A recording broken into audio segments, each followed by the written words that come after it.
What does effective engagement look like in a leadership context? Right.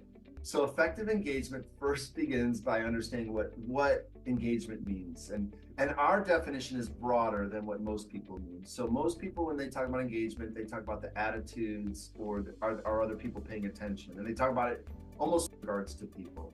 Our view is just a little broader than that. Our view is that engagement comes from this root word gauge, which means to spend or to pledge. And what we spend or pledge are resources.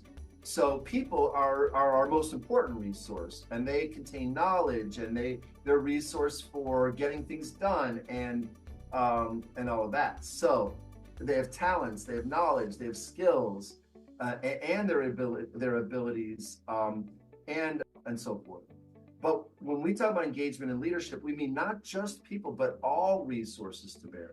So then there's three specific areas of engagement for a leader to think about. One is, what are the resources I currently have? So that's taking an inventory of our current resources, because maybe I have resources that I don't know I have, but I until I think about it, and I'm like, oh right, I got these other things. Or maybe I think I have resources, but it turns out I don't.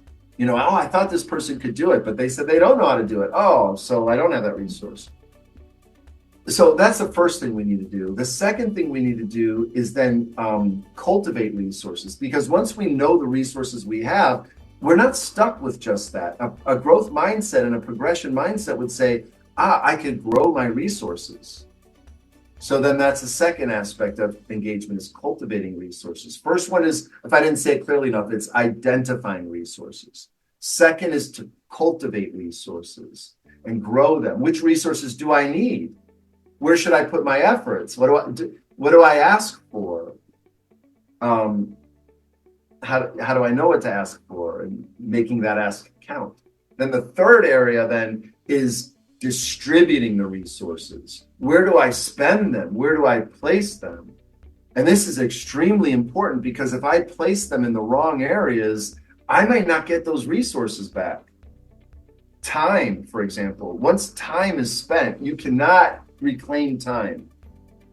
Money, once money is spent, maybe you can get a refund, or maybe you could generate more money. You can't generate more time, What you can do is use time more wisely.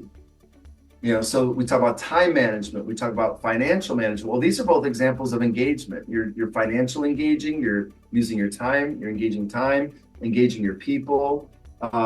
It could be all sorts of things. It could be engaging allies or even competitors. It could be engaging technology or new ways of thinking. All sorts of things can be engaged. All right. So it's identifying, cultivating, and then distributing. And what we want to do, and this gets later into the content, we'll unfold this more, but a preview would be to say, we want to spend our resources in the areas where they will make the greatest impact on our outcomes, and nowhere else. We don't want to spend our resources elsewhere. All right. So that's a little bit about the importance of engagement and a way to think about engagement in a leadership setting.